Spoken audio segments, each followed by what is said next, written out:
La runa mula. La historia que les voy a relatar sucedió cuando yo tenía 8 años de edad. Recuerdo que fue una tarde cualquiera y me encontraba sentado en la vereda de mi casa junto a mi abuela Rosa, cuando en eso pasó cerca de nosotros una dama que había llegado a vivir en el barrio hacía solo unos pocos días. Mi abuela esperó que la dama estuviera suficientemente lejos de nosotros para susurrarme en los oídos. Esa señora que acaba de pasar es una runa mula. ¿Una runa mula? ¿Qué es eso?, pregunté. Inmediatamente mi abuela contestó.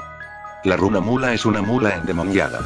Ten mucho cuidado con ella, sale después de la medianoche y si encuentra a cualquier persona lo hipnotiza y lo lleva al monte en donde, por una noche, lo convierte en una mula parecida a ella. Trata de no acercarte a esa mujer.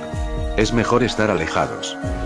Mi abuela continuó relatándome la historia de esa mujer y me dijo que hacía solo unos días una amiga suya, que venía del mismo pueblo que esta vecina, la reconoció en el mercado y le contó que la mujer hacía unos años atrás se había enamorado de su propio hermano. Fue tan grande su deseo de estar con él, que finalmente lo consiguió. Dicen que desde esa primera noche una maldición cayó sobre ellos y acabó con la vida de su hermano, mientras que a ella la echaron del pueblo. Desde entonces está condenada a vivir como una mujer normal durante el día y por las noches como una runa mula.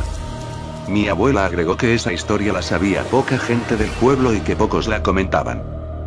Tienes suerte de ser pequeño, pues al acostarte temprano no corres el riesgo de toparte con ese raro animal, dijo mi abuela antes de levantarse para irse a su dormitorio.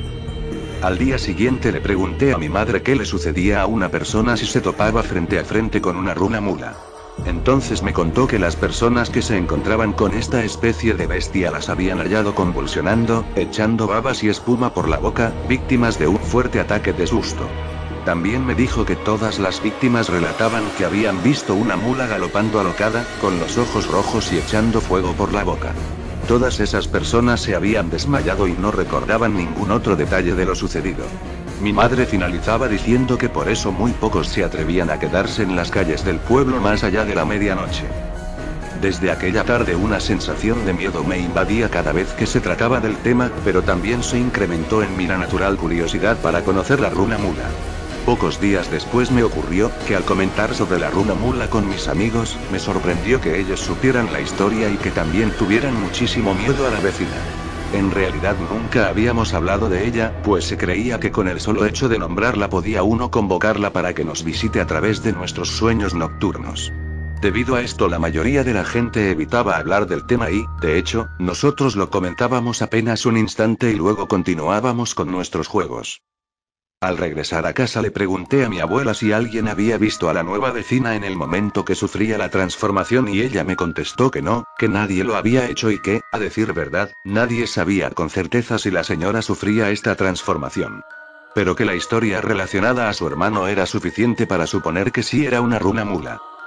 Al siguiente día, mientras jugaba con mis amigos Manolo, Luis y Camilo, este último nos comentó que su tío le había explicado cómo descubrir quién era runa mula o no. Camilo nos contó que si uno es capaz de vencer el miedo y acechar a una runa mula para echarle un poco de tinte de huito sobre su cuerpo, al día siguiente si se veían las manchas sobre el cuerpo de alguna persona quedaría más que comprobado su condición de runa mula. Luego de escuchar a Camilo nos miramos en silencio durante un largo momento y fue entonces que decidimos desenmascarar a nuestra vecina. Fuimos a la casa de Luis a preparar el tinte, allí planeamos juntarnos antes de la medianoche en una esquina del barrio para que, trepados a un árbol de castañas, esperar la llegada de la runa mula. Habíamos acordado rociarle un poco de tinte de huito cuando el animal se ubicara debajo del árbol. Se lo echaríamos y ya veríamos al día siguiente qué sucedía. En la noche cada uno de nosotros esperó pacientemente que nuestras familias se quedaran dormidas. En el momento indicado, cada quien escapó a escondidas y fuimos reuniéndonos en el lugar convenido. Nos trepamos al árbol de castañas y jugamos al Yankenpo para elegir quién sería el encargado de echarle el tinte a la runa mula. Y me tocó a mí. Esperamos un buen rato nerviosos y en silencio. Poco después de la medianoche escuchamos una mezcla de relincho de caballo con rebuzno de mula, y las pisadas de un animal que galopaba furiosamente por todo el barrio. Nuestros cuerpos se erizaron de susto, pero estábamos decididos a cumplir nuestro cometido por lo que esperamos que se acercara al árbol. Poco después, en una rápida carrera, el animal llegó a ubicarse debajo del árbol justo donde nos encontrábamos. Le derramé el tinte sobre su lomo y cabeza. El animal dio un brinco alertado y furioso. Cuando levantó la cabeza y miró hacia la copa del árbol donde nos encontrábamos, pudimos ver sus ojos enrojecidos y endemoniados, así como los resoplidos de fuego saliendo de la nariz y la boca. El animal volvió a lanzar esa mezcla de rebuzno, relinchó y se fue galopando hacia el fondo de la calle hasta que se perdió en el bosque. Nosotros nos quedamos un buen rato sobre el árbol, aterrados y con el corazón acelerado al máximo. Después reaccionamos y regresamos a nuestras casas. Esa noche, quienes habíamos visto los ojos de la runa mula tuvimos dificultades para conciliar el sueño. Por suerte, el cansancio me venció y me quedé dormido. Al día siguiente, al despertar, escuché un gran revuelo de voces procedentes de la calle. Gritos e insultos, frases burlonas y silbatinas. Fue entonces que mi abuela entró a la habitación muy furiosa. ¿Qué hiciste ayer por la noche? Yo. Nada, ¿por qué? Te sentí regresar muy tarde. No me mientas. Yo no he hecho nada, abuela. No me mientas. Ordenó mi abuela con energía. Bueno, solamente queríamos saber si esa señora era una runa mula. Pues hiciste mal. No debiste hacerlo, ve a la calle y mira lo que has conseguido. Le hice caso a mi abuela y fui a ver lo que sucedía. Algunos vecinos alertados por el tío de mi amigo Camilo acosaban la casa de la pobre mujer. El tío de Camilo les había contado que a esa mujer le habíamos comprobado su condición de runa mula y que debía irse del barrio.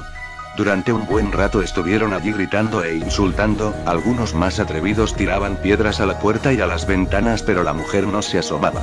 Hasta que la puerta se fue abriendo, los vecinos no dejaron de gritar ni tampoco de tirar piedras. Fue entonces que ella apareció en el umbral con una maleta pequeña y sin levantar la mirada cruzó entre toda la gente. El barrio entero se quedó en un silencio expectante. Cuando la mujer pasó cerca de donde me encontraba, pude ver que lucía una mancha oscura de tinte de huito sobre el rostro. No era la primera vez que esa mujer había sido descubierta como runa mula. De hecho, había llegado a nuestro barrio luego de haber estado en muchos otros lugares de donde debía escapar cada vez que descubrían su secreto, pues era el único modo de evitar los crueles comentarios y el acoso de la gente. Mi abuela, entre tanto, mientras miraba a la mujer alejarse del barrio, me dijo: Hijo, nadie debe molestar a una mujer con tal condición. Suficiente castigo tiene al sufrir por un amor desaparecido, por el dolor de su transformación y también por la soledad. Además, en este mundo, ningún sufrimiento puede ser más doloroso que una maldición de amor.